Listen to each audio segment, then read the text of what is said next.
I feel the need to impress everyone in my life, whether they fall under family, friends, career, and relationships. I do this in order to feel accepted and validated. And when I don't get that validation, I crumble. And I become my own worst enemy. And the negative self-talk comes in saying, you're not good enough. You have no experience.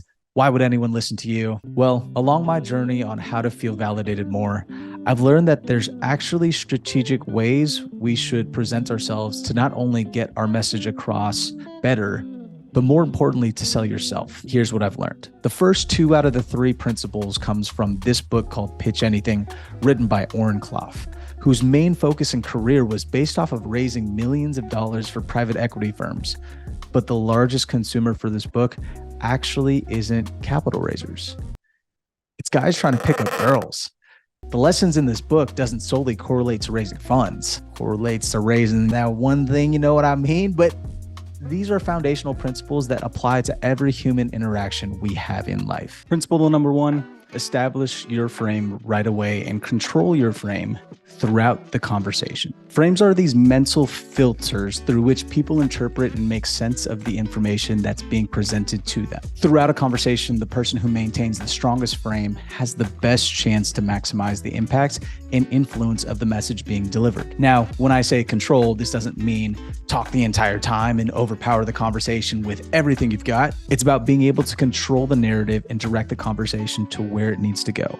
There are several different frames that you can use, but some of my favorite frames I like to use when I meet someone for the first time is the time constraint frame and the power frame. When I hop on an investor call, I would say something along the lines of, I have 15 minutes scheduled for this call. Is that okay on your end? This implies that I only have 15 minutes to chat and my time is precious. So let's get through what we need to get through. With the power frame, I always let the investor kick off the call to inform me on who they are. Now they're telling me what they're looking for, their backgrounds, their goals, and they're giving me all this information that I can use to push the call forward. There can be times where the person talks too much and you lose control of the direction of the conversation, ultimately losing your frame. There isn't a particular phrase that can dictate you losing your frame, but there is a feeling that you get when you've lost it. That feeling is similar to that feeling you get when you were young and got in trouble by your mom and you're defending yourself. Your mom starts asking you all these questions like, who are you with? Why did you come home so late? Why can't you get a girlfriend? And you come back with all these dumbass responses trying to defend yourself like, Mom, I swear I can pull girls. I've got so much riz. That's why I practice rizzing in the bathroom every night. It's such a dumbass joke. I think I'm too old to be saying riz. But if you catch yourself on your heels, you can do exactly what your mom just did. One of the best ways to gain your frame back and take control of the conversation is by asking more questions and switch it back on them. Now, asking your mom questions back will be difficult because she already has a natural frame that overpowers you since she is the reason you exist. But let's use another scenario. Bring it back to real estate. Someone asks you, why are your returns more favorable than mine? Seems greedy. You respond, why wouldn't it be more favorable? This subtle question switches it back on them to then explain themselves. So if you keep your frame, you keep your status. But more importantly, to avoid losing your frame, it's necessary to know how the brain processes information. Principle number 2. The brain processes information in 3 layers: the crocodile brain, the midbrain, and the neocortex. The crocodile brain is the oldest and most primitive part of the brain. This part is responsible for survival instincts and is constantly scanning the environment for threats and opportunities. The midbrain is associated with emotions and building relationships. It looks for cues such as trust, status, and familiarity to determine whether it should engage further with the incoming information. This part of the brain is highly motivated by self-interest and personal benefits. Then you finally make it to the highest and most advanced part of the brain, the neocortex. This region is responsible for logical reasoning, analysis, and decision-making. It processes complex information and makes judgments based on the data received from the crocodile brain and the midbrain. Now let's talk through how you can break through each of these layers. One of the easiest ways to break through the crocodile brain is using the KISS method. Keep it simple, stupid. On my first few investor calls, I would try and spew as much terminology as possible to try and prove to the other person on the line that I knew what I was talking about. I'd be like, this is a great deal because our terminal cap rate is projected 50 basis point increase compared to our entry cap rate and our break-even occupancy and IRR and blah, blah, blah, blah, blah. What did he say? Then I would start to dig myself in my own rabbit hole that I created. You're not impressing the person by knowing your vocabulary. Now you're just seeing as trying too hard. You don't want to come off as desperate. If you think about it, if you're extremely confident and are a subject matter expert and the person you're talking to doesn't understand what you're talking about, you're not proving that you're a subject matter expert at all. You're just confusing them even more. It's like when you're in high school and writing an essay and you kept reusing a specific word. Your teacher will be so mad, so you have to switch it up, and instead you go to thesaurus.com and just use the synonyms there. You're doing exactly that. So keep your messaging simple when you're in this part of the brain. You don't want to further confuse them because the whole point of this is you want to get the other person talking. You know you've reached the midbrain when the other person starts to open up. Remember, this part of the brain is seeking social proof, trust, and connection. One of the best ways to break through the midbrain is through storytelling. When we engage with the story, our brains light up emotionally, releasing chemicals that enhance memory and retention of information. It encourages the brain to create these mental images and stimulate the imagination, facilitating comprehension of abstract concepts. So when we hear stories, our audience has a better chance to compare their personal experience and envision themselves in the story. So stories make people feel relatable, which is exactly what you want. This is the reason why stand-up comedians do so well and can grab people's attention for a long period of time.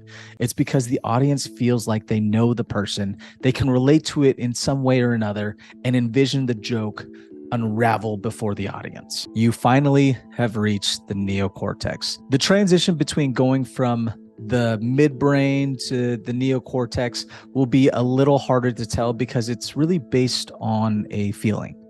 You'll know you've reached this part of the brain when you feel them compelled and engaged to listen to your next words, like they're on the edge of their seats. Now that you've reached this point, you can get granular and focus on the details. This part of the brain focuses on logical and rational decision making. You can present all the facts, statistics, and logical arguments you want. Now's the time to show your credibility, articulate the benefits, and the true value proposition you bring.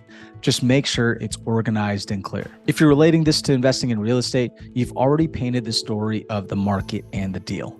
Now you're going into the financials and the returns. If you're relating this to being in a relationship, this is the part where y'all talk about how logistically you two are staying together. Now you're not just asking about if you want kids, but how can you provide for your kids? How can you two build a future? You now have the opportunity to highlight the value from what you are proposing. The neocortex is where you close the deal. Here's where you can create some urgency and trigger the neocortex's desire by introducing a time frame or some form of unique aspect to the offer. Let's use a real life example. When people are raising capital, the immediate thought is, well, if the numbers make sense, it's a good investment. Wrong. Turns out that these are the people that end up not investing. Why? Because they don't trust you at first and have instinctively labeled you as some kind of threat. So I'm going to use the same 3 sentences, but I'll present them in 2 different orders.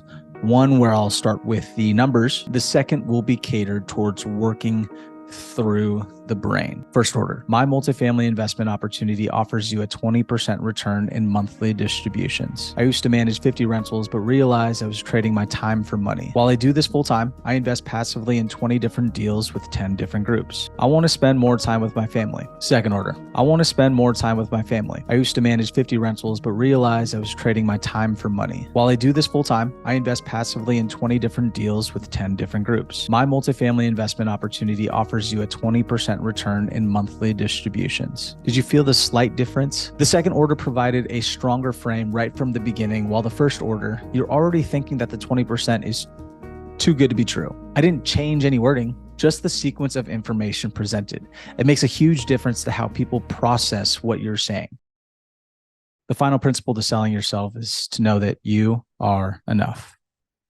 I know this sounds cheesy and cliche, but the reason why this is the most important because throughout my journey and trying to solve all these different frameworks and strategies to get other people to like me, I wish someone would have told me that I was enough a lot earlier. Growing up with divorced parents, I would get caught up in trying to impress my parents to make sure they feel loved so I could feel loved. I would feel like my mom thought I loved my dad more, and my dad thought I loved my mom more. And I wanted to show them that I love them equally so then I could feel loved equally by them. And so this became the foundation to a lot of my behavioral patterns and relationships, even up until this day. I would do everything I could to impress people so I can feel accepted and loved. Tie this in with all the social media and societal norms that tempts us to flex on our friends and families so we can get their validation, but we end up just screwing ourselves in the process. My therapist told me that if I kept trying to please others, I will end up resenting the ones that held me back from my own dreams. So fuck trying to please others. You don't have to prove yourself to anyone. So this is me giving you permission to be yourself. Use the frameworks mentioned here to help you reach more people and allow other people to see the real you. Because at the end of the day, you can't sell yourself without yourself. Thank you for sticking with me to the end. I'll see you guys at the next video.